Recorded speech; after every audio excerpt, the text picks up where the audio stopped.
stages. 1, 2, 3, 4. When we point to your stage, we want you to sprout.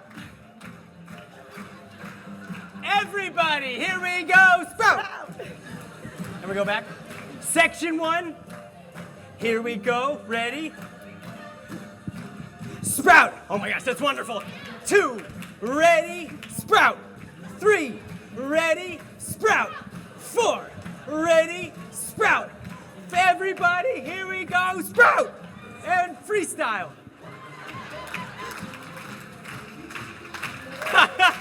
Can we get a round of applause? For the Growing School Garden Summit 2024. Good job. All right. Thank you so much, Zach, for leading. I think within the first 2 seconds, it was very clear who the dancer was and who wasn't. I just learned that this morning. So all inspiration and choreography I owe to Zach Lynn. Give him a round of applause. It's such a pleasure to be here today with you all. And I wanted to start with another interactive exercise and just take a very quick survey, get a sense of who's in the room and what your experience with collaboration has been. So I'm going to ask you to please stand if you're able, or just raise your hand. Just if you're involved in any type of collaboration of any sort, please stand up or raise your hand, whatever's most comfortable for you. Okay, look around. Okay, virtually everybody. Okay, now stay standing. And maybe yours are not as risky as this was pictured here. Don't try this at home. Now, if your collaborations, now just think of one, because I know many of you are involved in multiple collaborations. Just pick one, any one, it doesn't matter, no right or wrong answers. And please sit down if your collaboration feels like this, the one that you're thinking of. Take a seat, be honest, you're among friends, this is a safe space, feel free to sit down. And if you saw somebody that is your partner, trust me, they were not thinking about your collaboration, they were thinking about someone else, okay? So just bear with me here. Okay, so the next one, how about if your collaborations feel like this? They could be better, they could be worse, but they're just average. You know, they're going all right. Okay, have a seat, look around. Look around.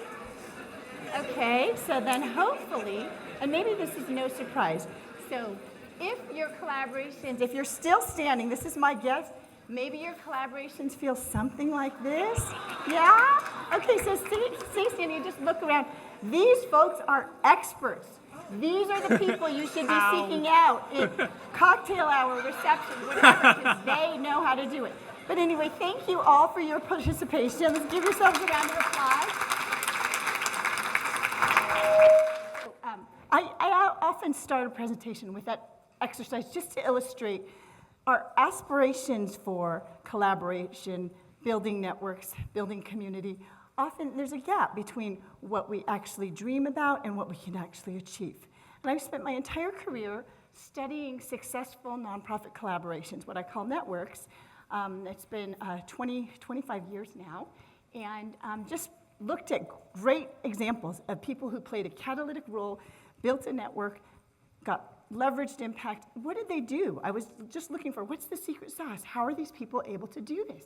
And there were some very simple things. And I can promise you, these are not ideas that I dreamt up in, go back to the slides, please. These are not ideas that I just dreamt up sitting in the ivory tower. See, there's me sitting in my office when I first started this off. That's not what this is, I promise. In fact, what I did was went into the field, interviewed all these people who were playing the catalytic role, and their network members, and their partners, and their community members, and tried to find out what's going on in this partnership that makes it work. And all of these different types of organizations, among many others, as well as some foundations, big or small, some grassroots organizations working directly in communities.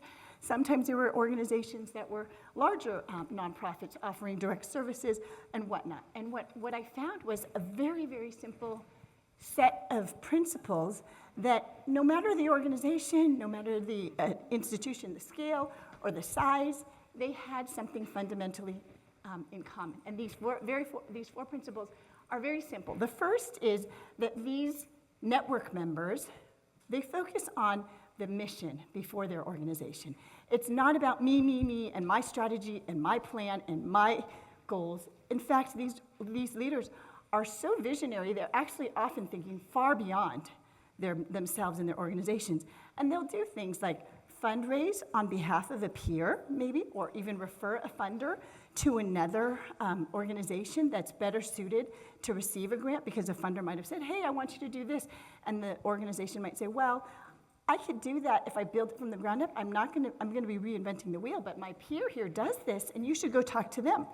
Or they'll offer free technical assistance. So these were the types of patterns of things that I was seeing with this mission, not organization mindset. The next was, a lot of times in these networks, they have MOUs, contracts, things like that. Yes, that helps ensure that you can have your partner follow through if you want to drag them into court, but more often than that, that's not what we're going to do in really building productive collaborations. And what I found was trust is the most powerful governance tool in the world, that you build a deep, open, authentic relationship with your fellow partners, human to human, just basic connection, live by the golden rule. That's what's going to make your partnerships thrive. And that's what I've seen over and over again. The next is humility rather than self-promotion. Of course, I know it's a very competitive funding space. Everybody's got limited resources and really ambitious goals. So there's a lot of competition and a lot of stress to self-promote in order to get that next dollar into the door. But at the same time, what I've seen in these successful collaborations is humility is what rules the day. Not only when it comes to thinking about your program or service model, there's no dominant model. It's just we are here to be offering what talents and resources we have, but at the same time, we know there's so much more we need, there's so much more we can learn from all these other organizations in our very same ecosystem in our community. So it's program design and delivery that we are humble about, and at the same time, when it comes time to getting recognition and getting in the limelight, that oftentimes these leaders don't try to hog the limelight. They'll often say, I'll take a step back. In fact, here's my network partners, and they were equally instrumental in getting that impact that we work together to have. So it's not about self-promoting like crazy, but actually making it a habit of making other people look good. And you'll find having someone else sing your praises is far more powerful than you self-promoting yourself. And then finally, last idea is just that these leaders, when they are part of a network, they think about building constellations, gorgeous constellations in the sky, not being the brightest star. That's never the goal. And when you bring together the various stars that can make this constellation, that's when things really shine. And that's what I've seen time and time again in all of these examples that I've documented in my research. And then this is an illustration. You don't need to get your eyes examined. I'm just going to walk you through real quickly just to give you the shift, because is the E up or down? I'm just going to explain to you. Okay, this is a map from Habitat for Humanity International. Very close colleague of mine. We often present together. He used to be an executive in charge of partnerships at Habitat. And this is what he was using to help convey these very same network principles to his own team. And so I just put the two slides together in order for you to see the contrast. And I will lay out everything that's here, so you really don't have to worry about getting your glasses out. So the first is Habitat for Humanity in the middle, and then all of the organizations they partner with arrayed around them. Academia, businesses, civic groups, other nonprofits, churches, all the various organizations that work with Habitat as partners. That's the traditional STAR model. In contrast, the community involvement map, when it's putting the mission at the middle, shelter and affordable housing, and all those same actors arrayed around them, but Habitat is just one of many. So there's no dominant model, there's no dominant organization. It's actually, we're all in this together. Sometimes I'm gonna shine, sometimes I'm gonna take a back seat and let someone else lead because they have the expertise, the community competence, the relationships, the credibility. So that's just the shift in mindset from, let's build constellations and not worry so much about building stars. So that's it, just 4 simple network principles: mission, trust, humility, constellations, not stars. And of course, I know this is easier said than done, so I'm gonna have my friend Zach here, and if you don't mind turning on your mic, and I'll turn mine off, take it from here. One more round of applause, please. This is wonderful. Awesome. And section 1, I want to say thank you. Yes, you set the example, and I appreciate it. Definitely educators in there. Follow instructions, very key. and this is forward. Got it. So, are you like me? Did you walk outside onto the landscape and ask yourself, I wonder if I can cancel my flight? Or at least extend it for a couple of days. Because wow, it's absolutely beautiful outside. So today I'd like to tell with you how to connect the community to the garden. So, quick show of hands, how many of you have experienced a school garden that has turned to weeds? Oh, yeah, me too. In the next 5 minutes, I'd like to share with you the 8 guiding principles our team took to revitalize the Cooperstown Community Kid Garden, a place for our school community to experience the wonders and beauties of nature in upstate New York. And the thing that our team consistently kept finding, school after school after school, is that people are afraid of the garden. People are afraid of the garden. There are too many obstacles in the way of those intimidating garden gates. So our team got to work, starting with our first seed, Miss Nealon's Life Skills class, a 5-student class located at the high school down the road from the elementary school where the garden was housed. Now, Miss Nealon was a warm lead I connected with during a community summer program. She was open to the idea of bringing garden-based learning to her classroom, and she was the only person that I knew in the whole school. So although this may not be the place I intended to start, these 5 students became the mentors of the incoming littles into the garden. With Miss Nealon's class on board, we set a taproot down with the elementary school, with the 2nd graders, because they were the first ones to respond to my many emails. And we continued to work with these 2nd graders for the next 3 months because of limited funding and staff. Now, if you've ever had a 2nd grader pass through your life, you'll know that 60 2nd graders in a small, enclosed space is the definition of Pandora's box. So we split them up, and we got them to the furthest far corners of the garden, and we got them active, fast. And we found that while working with one grade in the garden is great, working with the whole school in the garden is better. So we sprouted a schedule to align our garden efforts, which is never too early to start. And if you speak spreadsheet, there's no colors, but if you speak spreadsheet, you'll know the importance of ease of use and colors. With the lesson plan and materials provided, all the teachers needed to do was pick a time and show up. But we checked in 24 hours prior, very important, and we found that while time slots started filling up, it was time to ask for help. So we picked the garden up and we put it on wheels, and we brought it to the community. At events like Back to School Night, kids would explore a wide variety of garden-based activities, such as classifying seed textures in recycled egg cartons, while parents would be signing up for the emailing list. And along with a well-worded email and an updated Facebook page, we acquired funding for our staff. We even volunteered for local annual school festivals, such as the Crayon Carnival, to get families in on the fun, because nothing beats a head-to-head garden design battle between a father and a son. With the community on board, we wanted to have something for everyone. That's where garlic came in. Garlic is cold hardy, low maintenance, and kids love eating it raw. Don't know why. I think it's good for you. Good for the stomach. Between designing the bed spacing and location, staking the measuring poles and tying the lines, selecting and ordering the garlic variety, breaking up the bulbs, planting the cloves, and mulching the beds, we can get every student in a K-6 school invested in those green garlic scapes that pop up first thing in spring. And when weather closed the gates, we brought the garden inside, and we inspired these kids both indoors and out. Thanks to my handy-dandy garden cart and wonderful lessons from organizations like LifeLab and the SGSO network, we brought a wide variety of garden-based activities into the classroom, including making milk jug greenhouses in the hallway when a classroom wasn't even available. And when spring finally came, we flew out of those doors, and we got to work in the garden. And we expanded upon the indoor lessons with outdoor activities during the classroom, at recess, and during after-school programs. And with all the kids putting all of their hard work and effort into the garden, we wanted to share the fruits of our labor with the community. So any excess produce was donated from our garden to classrooms or to cafeterias at both schools. Any excess seedlings that weren't planted in our garden beds were donated to the backyard gardens of our students. And we connected with a local nursery, Origins Cafe, that provided not only much-needed seedlings and volunteers during those busy spring months, but also extended the learning beyond the garden gates with the creation of an eco-kitchen and classroom. In conclusion, we believe that by using these 8 guiding principles, you too can start or revitalize a resilient garden community that can break down any barriers of entry into those intimidating garden gates.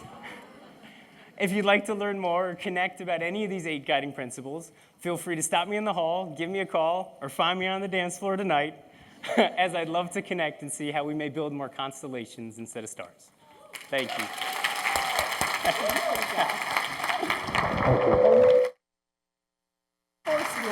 Thank you so much. Yeah. So I'm going to take it from here. Thank you so much, Zach. It's really, for me, it's always such a thrill and a pleasure. I always say, those 4 principles, I didn't invent them. I learned them from studying leaders like Zach, or all those of you who are standing at the end with the birds flying in a smile. You already know how to do this. So much of the expertise and knowledge and connection is already in the community. We just have to lift that up and do more and more of it. So we're going to take some time now to do a little bit of that, but of course, just wanted to close with a few things on the kind of content side, and we're going to get into groups of 4 and move around and do something that's a lot more exciting than hearing us talk at you. So let's just take this idea from, okay, I've given you a framework for thinking about how do I improve my collaborations and go from fighting in the sandbox to birds flying in a smile. And that was what the 4 principles were about. Zach just laid out exactly how he's done it in his community, reaching out to the high school, community nurseries, getting parents involved, getting all sorts of other players involved into the community, building a network and working in such a way that it wasn't about him and his organization, but actually about lifting up the mission and seeing how they could align the stars. So what we're going to do in the next few minutes before dinner is a few exercises. It's called sharing stories. So Lindsay had mentioned we're going to share our stories with each other over the course of the weekend, but we're going to do that in a very concerted way over the next half an hour. We're going to ask you to each break into groups of 4, and ideally you would get 3 different colored lanyards in your group if possible. Groups of 4, and we're not going to do that just yet. I'll lay this all out, and then we'll start moving, and it's going to be pure chaos. And then I'm going to ask you, when you hear this chime, to just stop speaking and listen, because we're going to do this facilitated exercise, and logistically it's a bit complicated, but it's really not once you've done it. So let me just go through it. So everybody knows when we come into a conference setting, often in our professional lives, it's your external context, what you look like, your job title, your institutional affiliation, all of that. But you know what? We don't really care that much about that. What I do care about is, who are you as a person? What makes you tick? What drives you? What are you most passionate about? How can I be of help to you? What are the things that we have in common? Those are the things that really matter. And so this exercise, we're going to ask you to share your personal life story in very abbreviated form. Each person is going to get 4 minutes to share their story, very, very briefly. Highlights, challenges, opportunities, your childhood. Maybe you grew up on a farm, maybe you hated eating vegetables, whatever the case might be. Share your life story and the turning points of what got you to doing what you're doing now. So you can even do this without your name tags, totally up to you. But share your true life story, and you're going to do this in groups of 4, and then take turns doing it.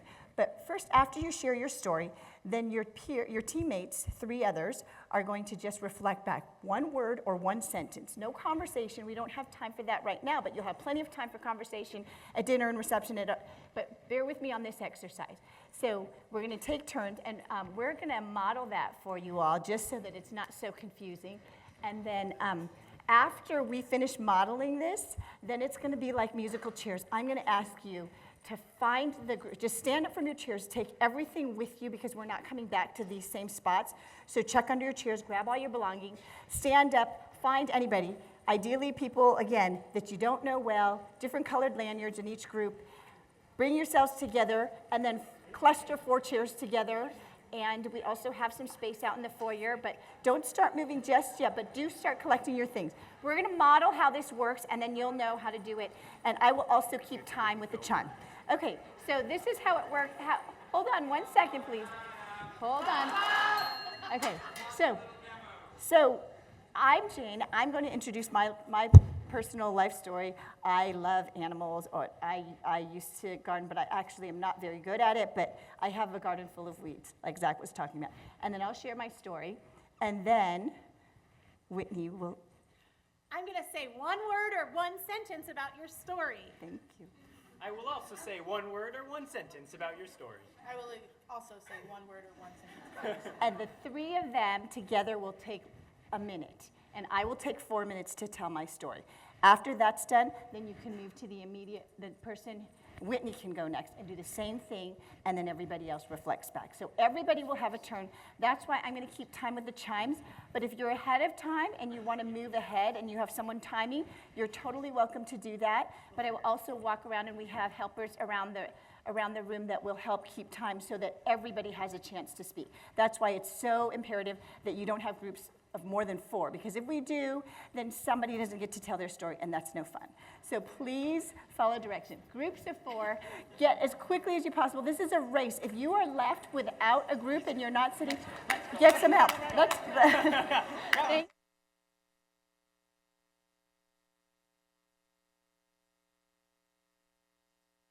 So thank you so much. I would just love to popcorn around. How did that go? Just a few words. One word, one sentence, just a word or two. Okay. Anyone? Okay. All right. Great. Okay. Awesome. Thank you. So we're going to do a similar thing. You can stay in your same groups, stay where you are, but we're going to do this on a challenge or an opportunity you're currently faced with or something you want to pursue. And you get 2 minutes to set up your challenge or opportunity.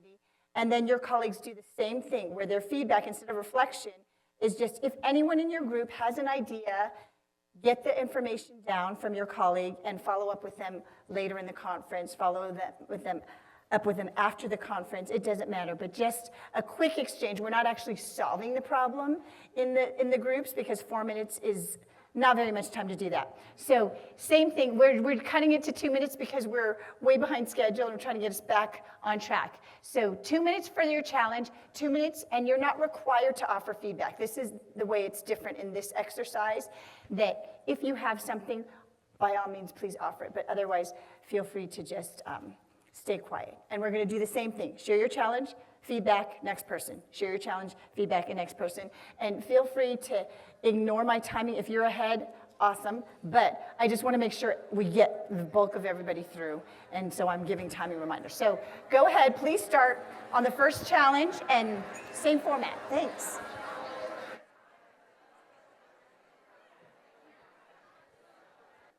Thank you so much for your engagement, your energy, your enthusiasm. Just going to give John a second to wrap everybody up outside. So I'd love to just hear, how did that second exercise go? And you're welcome to say more than a word. Maybe raise your hand and just hear from a few people. Yes. We solved all of our problems. Perfect. Well, then let's just go to the beach the rest of the weekend. And I think Lindsay's got golf clubs rented for us. So anyone else? I can talk loudly. We are from 4 different states, very different stories personally and organizationally, but it turns out we have like far more in common than we do in difference, and that was really cool to see. Thank you. More in common with each other than you might just see from the outside or a name tag. So anybody else have anything else to add? Yes, please.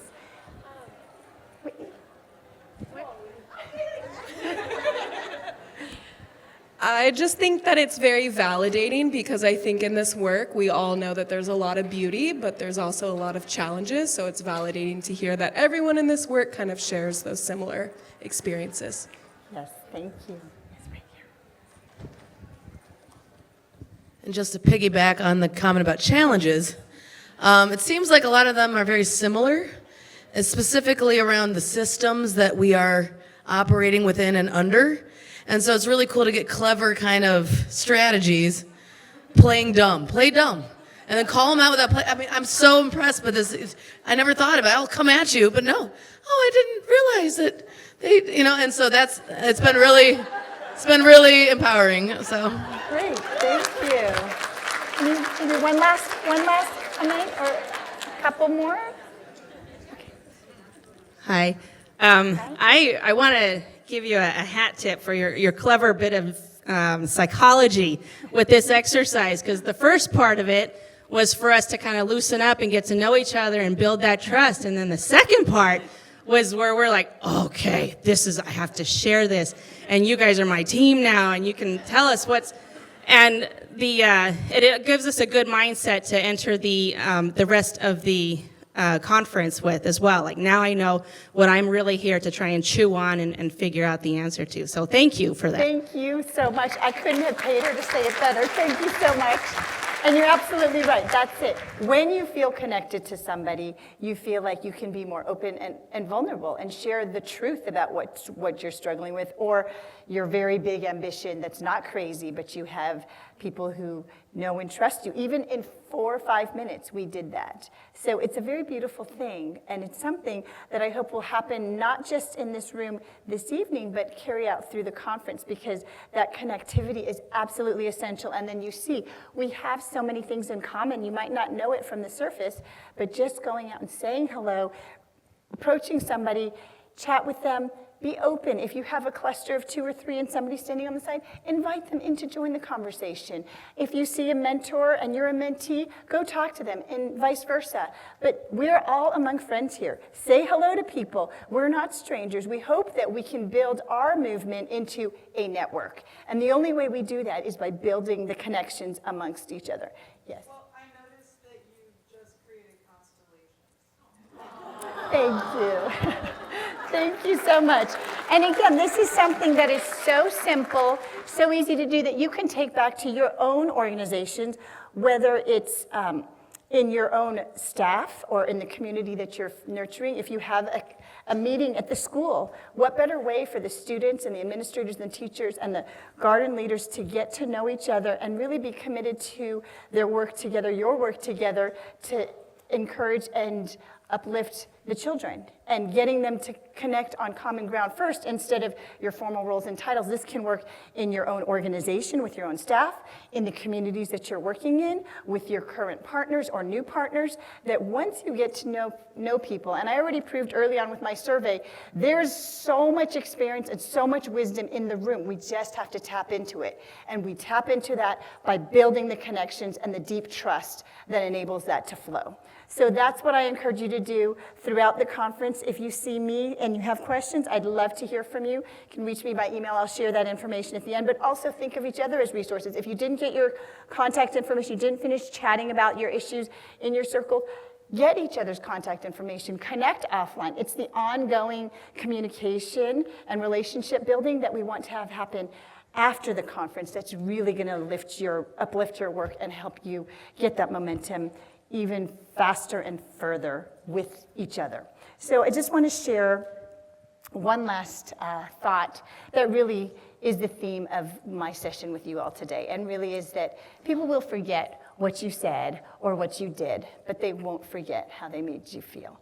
And remember that in your interactions with your peers, with your community partners, with your school partners, and with each other, and I hope we can grow something really beautiful together. Thank you so much. It's been a pleasure. I look forward to talking with you all. Thank you.